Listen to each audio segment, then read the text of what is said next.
Muy buenas tardes a todos, a todas. Bienvenidos a Mundo Contemporáneo. Nosotros la sesión de hoy la vamos a dedicar al último tercio del siglo XIX, al proceso del llamado sistema bismarckiano.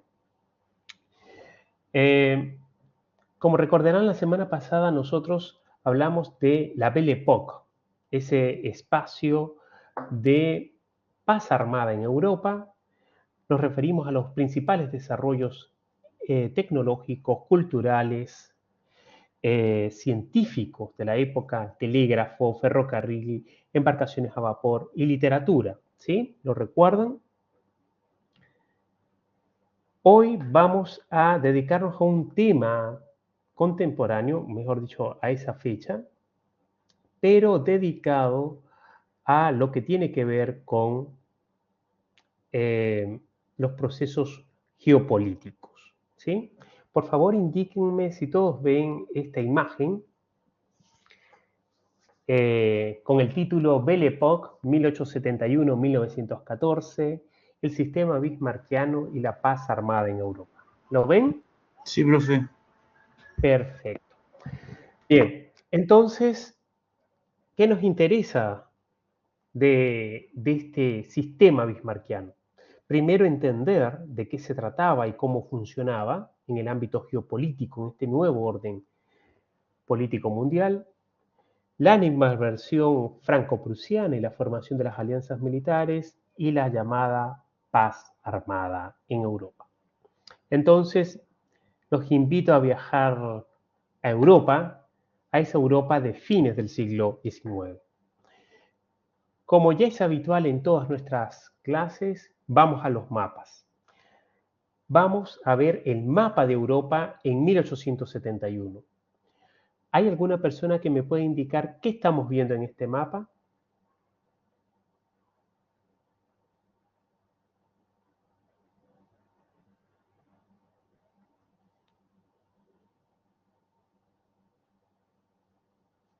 ¿Hay alguno que pueda describirlos? ¿Sí?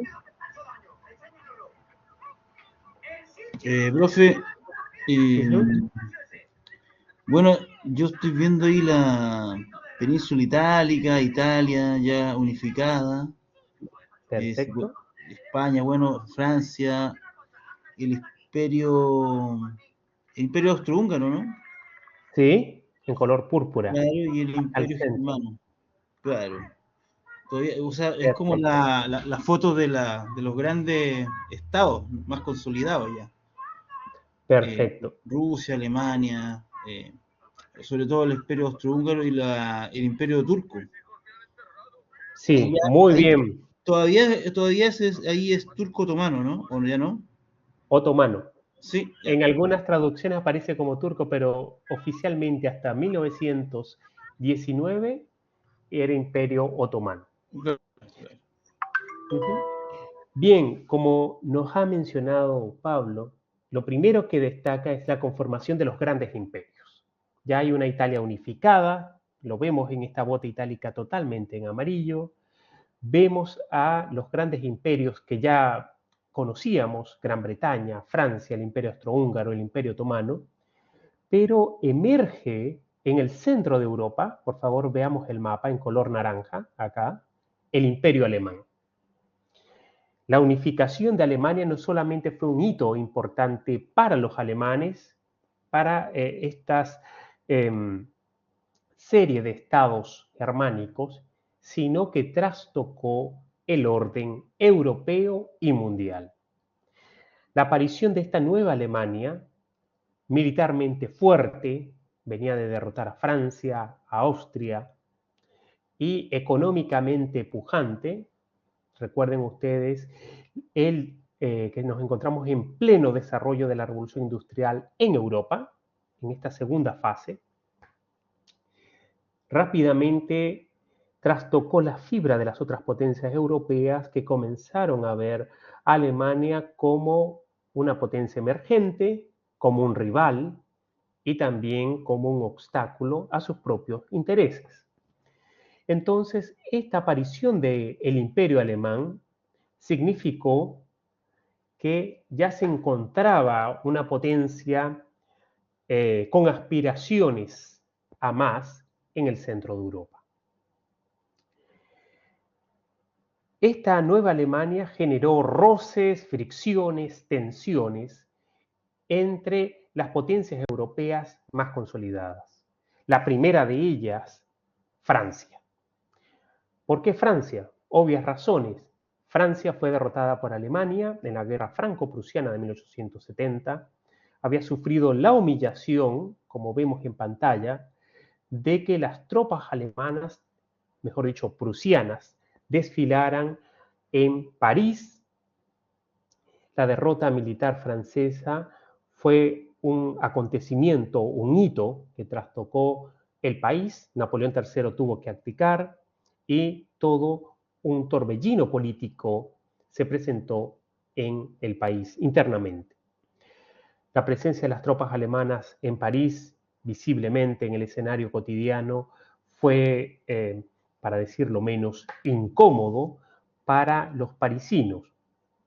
Pero más aún, la derrota francesa significó también la pérdida de territorios que fueron anexionados a Alemania. Específicamente nos referimos a la región de Alsacia y Lorena. A partir de ahí, 1871, la política, la educación, el ambiente francés comenzaría a gestar una inconformidad, una tensión y también un sentimiento de odio antialemán fomentado por las escuelas francesas. En esta época se hizo común en casi todas las escuelas de la instrucción pública que apareciese el mapa francés con la afrenta de la humillación del territorio anexado por Alemania. Algo que acrecentó el malestar dentro de una generación completa, fines del siglo XIX, y antesala a la Primera Guerra Mundial. Entonces, rápidamente esta animadversión se transformó en posturas geopolíticas francesas tendientes a establecer alianzas y buscar la posibilidad de aislar a Alemania. Este otro mapa, vemos lo que fue la unificación alemana. Allí ustedes pueden apreciar en distintos colores los principales estados alemanes, como Baviera, Sajonia, Brandenburgo, Prusia, Hannover, entre otros. Y podemos ver acá en color café los territorios anexionados por Alemania, es decir, Alsacia, Lorena, la ciudad de Estrasburgo, entre otros. Y esta imagen nos muestra muy bien la idea que comenzó a circular en Europa hasta entrado el siglo XX. Este es un mapa de 1917, pero que nos representa con una forma de caricatura la visión francesa de Alemania. Es decir, una especie de pulpo cuyos tentáculos se extendían por toda Europa tratando de expandirse y anexionarse territorios. Es decir, una imagen de imperialismo y de expansionismo militar alemán visto y retratado desde Francia. Esta imagen es muy importante porque esta imagen, producida en el contexto de la Primera Guerra Mundial, era la síntesis del malestar francés y de la visión francesa con respecto a Alemania. Vemos esta caricatura de la Europa del año 1870. Vemos que representa a los países de Europa, los estados europeos, con formas humanas, antropomorfas, y que nos muestra, por favor vean en color azul, al centro, a Alemania, como un soldado con un fusil que intenta presionar a Francia, le arrebata parte de de su cintura y muestra esta cosmovisión del ambiente europeo en 1870. Por favor, vean los detalles, vean las expresiones. ¿Alguna duda, pregunta hasta acá?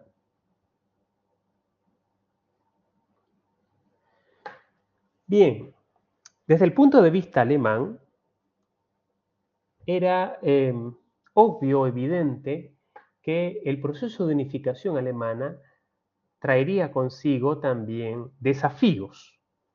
Y esos desafíos fueron también previstos y organizados para minimizarlos por parte de Otto von Bismarck, a quien vemos en pantalla, canciller de Prusia y luego canciller de Alemania, que se convirtió en el llamado arquitecto de la paz en Europa. Bismarck vislumbraba que, obviamente, la nueva posición de Alemania como potencia del centro de Europa rivalizaría con otras potencias europeas. En ese contexto, Bismarck preveía que el objetivo principal de Alemania debía ser doble. Primero, mantener la paz. Alemania recién se había unificado en una nación y era necesario establecer una paz duradera, estable para el nuevo Estado alemán y por otro lado, aislar a Francia. Es decir, desde Bismarck y desde Alemania era evidente que la animadversión francesa se manifestaría también en una agenda diplomática contraria a los intereses de Alemania. Por tanto, el interés de Bismarck principal era mantener a Francia aislada. Para ello, comenzó a entretejer un sistema que con cada año se volvió más complejo, de alianzas político-militares entre varios estados europeos, bajo la premisa de asistencia recíproca. ¿Sí? Es decir, el ataque a uno iba a significar una respuesta conjunta, una respuesta militar conjunta. La primera experiencia fue la Liga de los Tres Emperadores, que se formó en 1872 entre Alemania, Austria-Hungría y Rusia. Por favor, fíjense el año, 1872, es decir, apenas un año después de formada el Imperio Alemán. Esta Liga de los Tres Emperadores se mantuvo hasta 1878. Luego de ello, se estableció una nueva triple alianza entre Alemania, Austria e Italia, que perduró desde 1882 hasta 1913. Es decir, un periodo bastante extenso y que abarca prácticamente hasta la antesala de la Primera Guerra Mundial. Más aún, Bismarck había previsto también la organización de un nuevo congreso que organizase un balance y equilibrio de poder en Europa. Nos referimos al Congreso de Berlín de 1885. Este Congreso de Berlín vendría a ser una nueva experiencia, un nuevo hito de ordenamiento de los poderes en Europa, porque ya el Congreso de Viena de 1815 no era suficiente. Entonces, Bismarck estableció este Congreso de Viena. En sus pantallas vemos una pintura de la época, todos hombres, todos con traje formal, militar o diplomático, de este Congreso de Berlín de 1885. Este Congreso vino a ser un hito para la diplomacia en cuanto al ordenamiento de la nueva geopolítica europea, es decir, el nuevo equilibrio de poder, y también un hito porque significó el reparto de influencias y de territorios en África. Entonces, ese congreso definió el lugar que tendrían las nuevas potencias: Gran Bretaña, Prusia, Austria, entre otras. Acá vemos un mapa de Europa de 1885 que nos muestra este equilibrio de poder. Ese reparto de África, marcado por el Congreso de Berlín, lo vemos reflejado en este mapa. Le voy a pedir a una voluntaria o voluntario que pueda describir este mapa. ¿Qué estamos viendo en este mapa?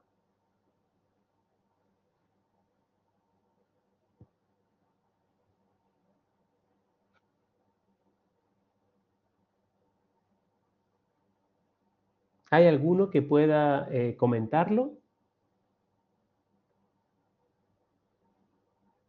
Por favor, vean los colores, vean cómo se distribuyen los colores en este mapa de África. ¿Alguna voluntaria? ¿Una dama?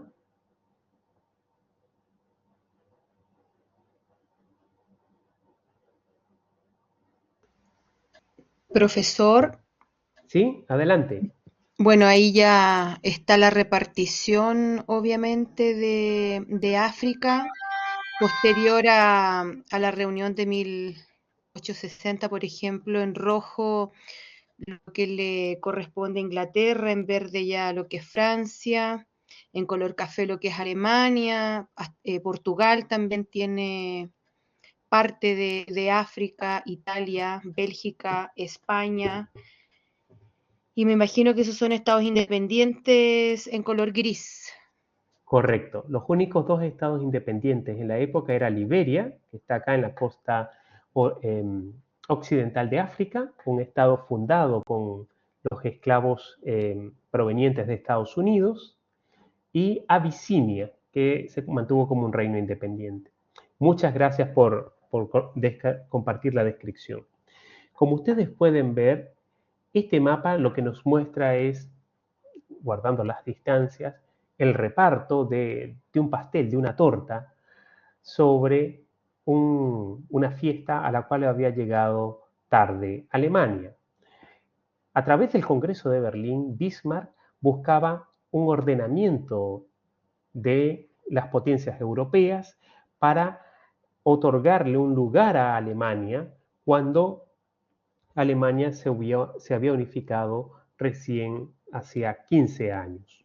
Por eso vemos cómo logró que Alemania consiguiese territorios que están acá identificados con color café, como Camerún, Alemania del Este, Alemania, África Alemana del Este y África Alemana del Sudoeste, pero sin lugar a dudas lo que más destaca son el color verde y el color rojo.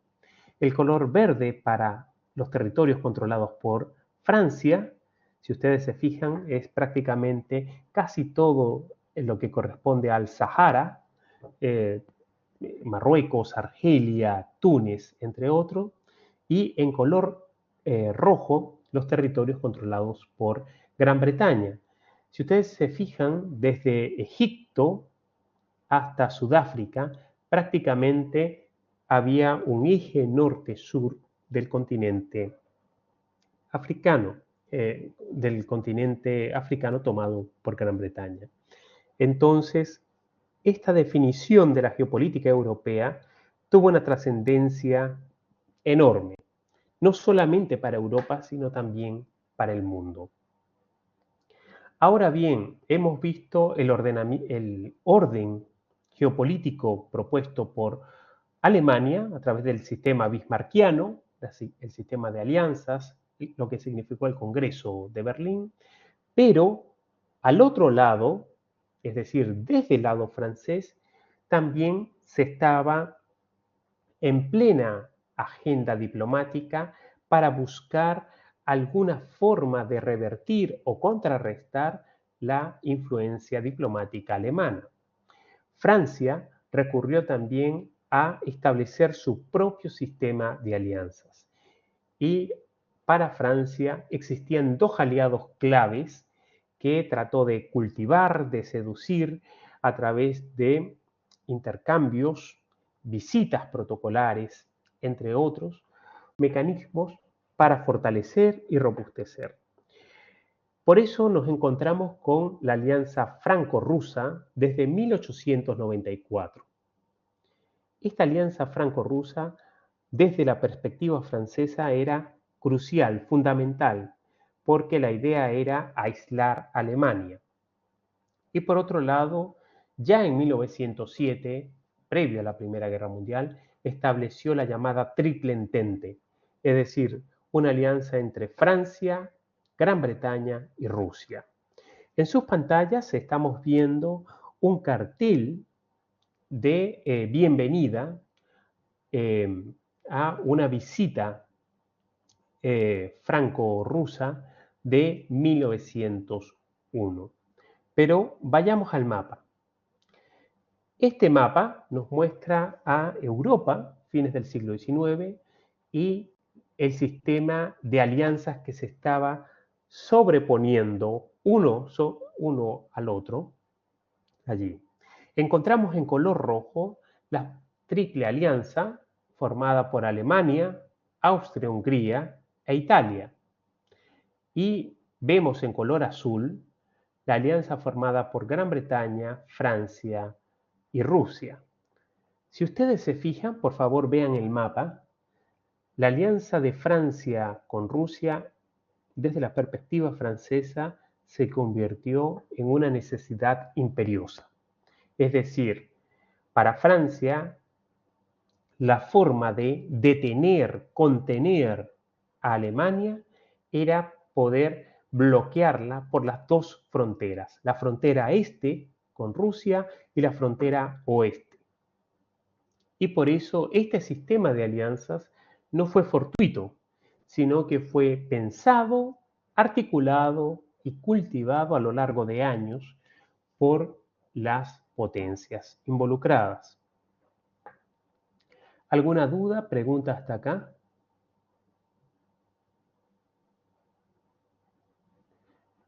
Bien, el resto del mapa en color amarillo vemos los países de Europa que no formaban parte de este sistema de alianza, sino que se mantenían como países neutrales. Entonces, este periodo de paz armada o equilibrio de alianzas perduró desde fines del siglo XIX hasta 1914. Es decir, estamos hablando de varias décadas en las cuales los países europeos trataban de mantener un delgado, fino equilibrio de paz por medio de la constante presión de estas maquinarias de alianzas militares. En sus pantallas estamos viendo una caricatura de la época que nos muestra a las principales potencias en una partida de ajedrez. Por un lado, nos encontramos a la alianza alemana y austríaca, representada por los dos caballeros de la derecha, y por otro lado, la alianza de la Triple Entente, representada por Francia, Rusia, Gran Bretaña y posteriormente se sumaría Italia. Es una partida que se produce en el contexto de la Primera Guerra Mundial. Este contexto de paz armada nos mantuvo un periodo largo de tensa paz entre las potencias. Pero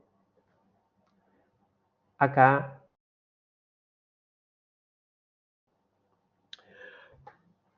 Alemania, que rápidamente se transformó en una potencia en crecimiento, tuvo un cambio generacional, un cambio de Kaiser hacia 1888, fecha en la que asumió Wilhelm II o el emperador Guillermo II, a quien vemos en pantalla, hombre joven, había nacido con una pequeña deformidad en una de sus extremidades, pero que sobrepuso rápidamente con una energía, entusiasmo. Habitualmente se le veía de tenida militar y que desarrolló un estilo personalista y de cercano al mundo militar desde muy joven. Esta nueva actividad mucho más enérgica del emperador comenzó a generar distancia, choques con el canciller Bismarck. Para esta época, 1888, Bismarck ya llevaba más de 20 años en el ejercicio del poder, tanto en Prusia como en Alemania. Era un hombre ya de avanzada edad, hombre curtido en el mundo diplomático europeo y que era cada vez más tendiente a la moderación, al mantenimiento y conservación de los equilibrios de poder. Sin embargo, el joven Kaiser era más impulsivo, mucho más activo, prefería asumir él mismo la conducción de parte de la política alemana y no dejarla al canciller. Y finalmente esto llevó a que Bismarck renunciara hacia 1890 como canciller. A partir de allí, el Kaiser asumió cada vez más un protagonismo dentro del escenario político alemán. Para Guillermo II, una de sus prioridades era mantener la alianza con Austria. Después de todo, los austríacos son también parte del mundo germánico, hablan alemán. El interés por el crecimiento económico y el rápido desarrollo industrial. Y, por supuesto, en mantener una fuerte institución militar, es decir, robustecer el Reichswehr, el ejército alemán, y en las décadas de fines del 19 y comienzos del 20, la preparación de un plan alemán ante alguna eventual ofensiva francesa. Esto es muy importante porque nos devela también los preparativos previos al estallido de la Primera Guerra Mundial. Es decir, para muchos era un elemento previsible, venía. Por otro lado, nos movemos al sur de Alemania, nos encontramos con el Imperio Austrohúngaro. Y en el Imperio Austrohúngaro estaba sucediendo algo inverso al Imperio Alemán. El Imperio Austrohúngaro se estaba cada vez convirtiendo más en la sombra del gran imperio que fue en el siglo XIX. Vamos a repasar algunos hitos que nos permiten explicar esta dinámica.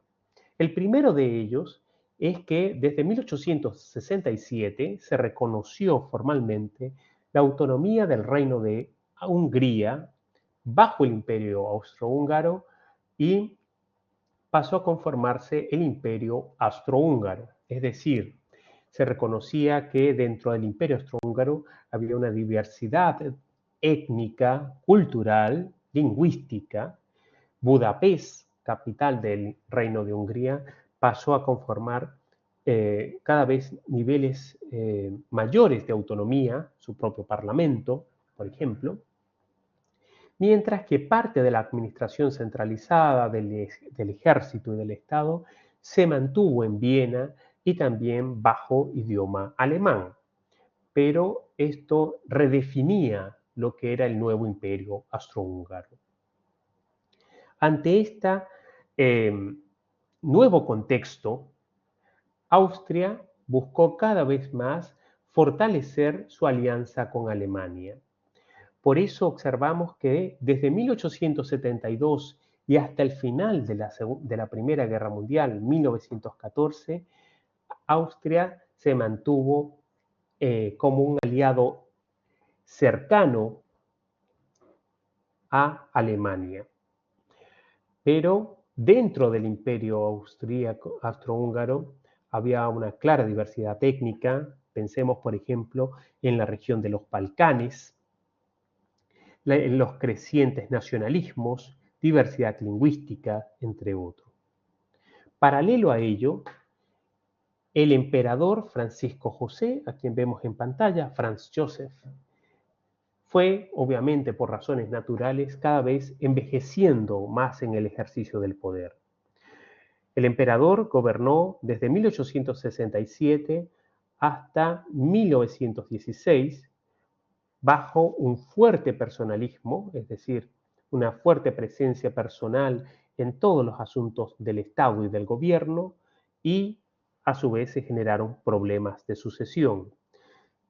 Finalmente, para que tengamos una idea, uno de los herederos había fallecido y el único heredero cercano que le quedaba era su sobrino, el archiduque Francisco Fernando, pero con el cual no mantenía una muy buena relación.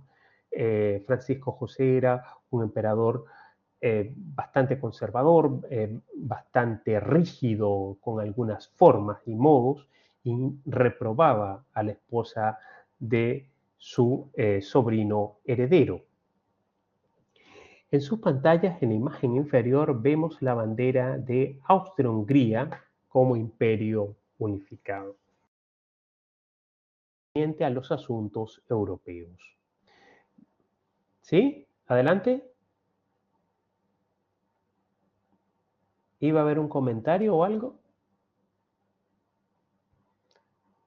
Bueno, entonces, como les decía, para Gran Bretaña, su misma posición de isla era un elemento importante de su política, es decir, le interesaba el control económico, el control de los mares y de las rutas comerciales, pero evitaba mantenerse o involucrarse en los asuntos europeos. Obviamente se mantenía atenta ante el desarrollo de lo que estaba sucediendo en Europa. Por eso el fortalecimiento del poder naval, es decir, de la Armada Británica, el fortalecimiento diplomático también de la relación de alianzas de la Triple Entente, es decir, Gran Bretaña, Francia y Rusia. Con Francia desde 1904 y con Rusia desde 1907. En otras palabras, toda Europa o las principales familias reales europeas estaban emparentadas. Y acá podemos observarlo muy gráficamente a partir de esta imagen de dos primos, Nicolás II, zar de Rusia, y Jorge V, rey de Inglaterra. Por favor, fíjense en los detalles. El parecido es muy cercano. Solamente logramos distinguirlos por los uniformes, los atuendos, y entendemos que para esta época prácticamente todas las familias europeas, incluida el Kaiser Guillermo de Alemania, eran nietos de la reina Victoria. Lo vemos acá en esta otra imagen.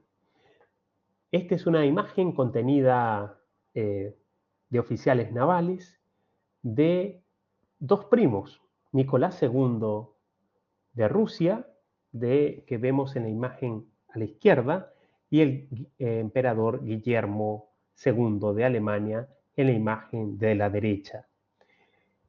Hay algo particular en esta imagen y es que tienen los uniformes intercambiados. El Kaiser luce el uniforme de la Marina rusa y el zar viste el uniforme de la Marina alemana, pero devela lo cercano, lo emparentado que estaban todas las monarquías europeas. Entonces, con esto ya vamos entrando al siglo XX y nos encontramos con este equilibrio de poder entre la alianza germano-austríaca, representada por el Kaiser Guillermo y el emperador Francisco José de Austria, los vemos en pantalla en esta pintura, que tendía a buscar un equilibrio del poder en Europa bajo los contextos y relaciones especiales, es decir, ambos pertenecían al mundo germánico como grupo étnico, hablaban alemán y tenían visiones geopolíticas compartidas de un centro de Europa y sus potencias. Por otro lado, estaba también la relación de Alemania y Gran Bretaña, porque Alemania veía con admiración al Reino Unido, es decir, esta potencia naval que había logrado dominar los mares y controlar buena parte del mundo, pero desde el punto de vista británico se veía cada vez con más preocupación a Alemania, y esto acrecentó una rivalidad económica, es decir, el aparato industrial alemán eventualmente competiría con la industria británica. Rivalidad también política entre Europa y las colonias, es decir, entre la potencia establecida, Gran Bretaña, y la potencia emergente que busca, aspira a más, en el caso de Alemania, y también la búsqueda de un equilibrio militar, es decir, entre un ejército alemán muy potente en tierra y una armada británica muy potente en los mares. Esto nos demuestra la complejidad de este mundo de fines del siglo XIX y comienzos del siglo XX. En sus pantallas vemos al Kaiser Guillermo y al rey de Inglaterra. Y acá vemos lo que mencionábamos, es decir, al final de cuentas, la Europa de fines del siglo XIX y comienzos del siglo XX era una Europa de imperios conectados. Y vamos a verlo en estas imágenes. En la imagen superior, a la izquierda, en blanco y negro, observamos a una dama, la reina Victoria, que tiene en sus brazos a un niño. Ese niño sería el futuro Kaiser Guillermo II, quien era su nieto.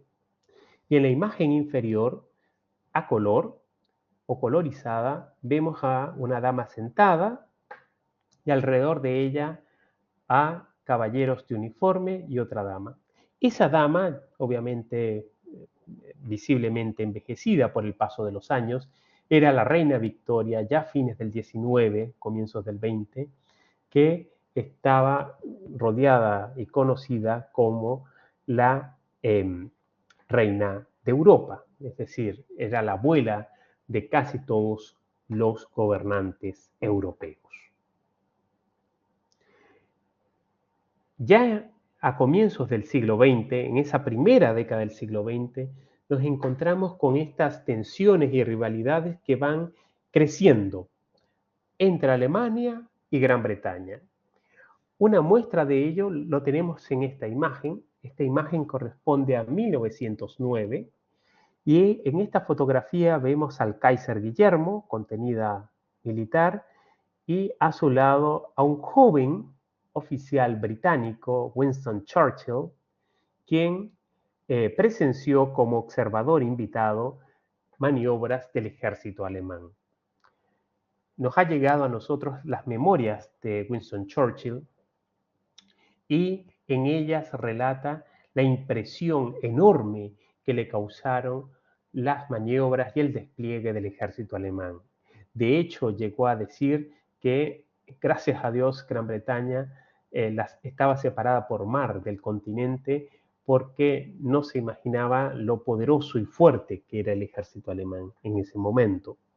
Entonces, esto nos da una idea del mundo que comenzó a entretejerse en el último tercio del siglo XIX y los años previos a la Primera Guerra Mundial. En otras palabras, avanzamos hacia un camino que casi nos lleva, sin lugar a dudas, a una tensión y a un conflicto. Bien, finalmente, para este tema, recomiendo estos dos libros. Hay mucha literatura con respecto al sistema bismarckiano, la paz armada, pero recomiendo estos dos. El primero es Sonámbulos, cómo Europa fue a la guerra en 1914, es el de la imagen superior, escrito por el historiador australiano Christopher Clark, especialista en historia de Alemania y en historia europea. Y el segundo, en la imagen inferior, es un libro que a su vez es una fuente primaria para todos los historiadores, y es un libro sobre pensamientos y recuerdos de Otto von Bismarck, es decir, su propia obra autobiográfica sobre lo que observó y contempló en este desarrollo de la historia europea en el siglo XIX.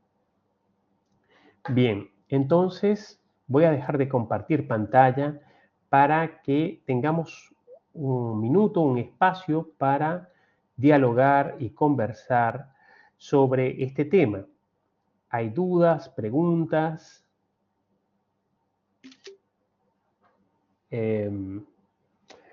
Acá voy a partir yo por introducir un tema clave, y es que mucho se ha discutido entre los historiadores acerca de la paz armada en Europa o el sistema bismarckiano.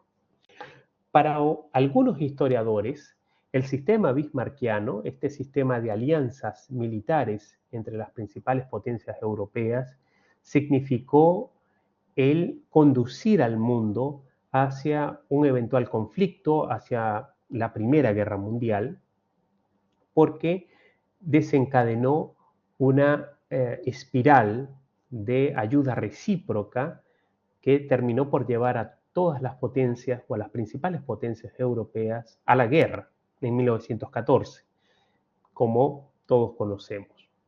Sin embargo, hay otra visión de historiadores que sostienen, consideran que el sistema bismarckiano, el sistema de alianzas de paz armada en Europa, permitió un periodo de paz y evitó la aparición de nuevos conflictos o de conflictos cercanos entre las potencias. El principal argumento de esta hipótesis es que el sistema bismarckiano se estableció a fines de la década de los 70 y la Primera Guerra Mundial tuvo lugar 35 años después, es decir, prácticamente una generación después. Obviamente es un tema controvertido, es un tema de debate historiográfico entre historiadores por las distintas visiones. Pero en todo caso nos recuerda la relación, el diálogo entre los procesos de historia contemporánea con los fenómenos y los procesos geopolíticos, el orden, el poder, entre otros. Más o menos, si se quiere, para tenerlo como símil, nos recuerda también estos procesos de reconfiguración de poder que se suscitan entre las grandes potencias, como el que estamos viviendo actualmente. Esta llamada guerra comercial o guerra arancelaria nos devela esta reconfiguración de orden y de poder entre las potencias. Bien, estimados, ¿alguna duda, pregunta, comentario? Belén, Jonathan, Mariana, Claudia, Cristian, Pablo. ¿Todo claro? Todo bien, profe. Gracias. Todo bien. Perfecto, muchas gracias. Bien, entonces aprovecho para comentarles que les voy a enviar voy a compartir un anuncio en la plataforma, voy a compartir a través de la misma las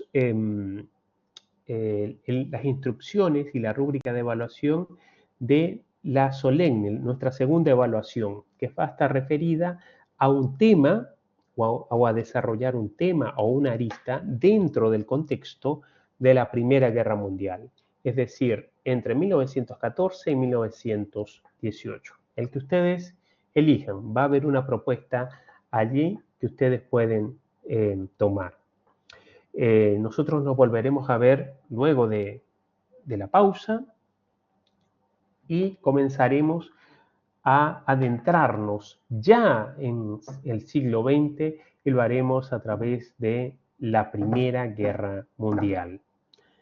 Entonces, espero que estén muy bien, cuídense mucho, mucho éxito en todos sus proyectos, todos sus trabajos. Sé que están con evaluaciones en esta semana y les deseo el mayor de los éxitos.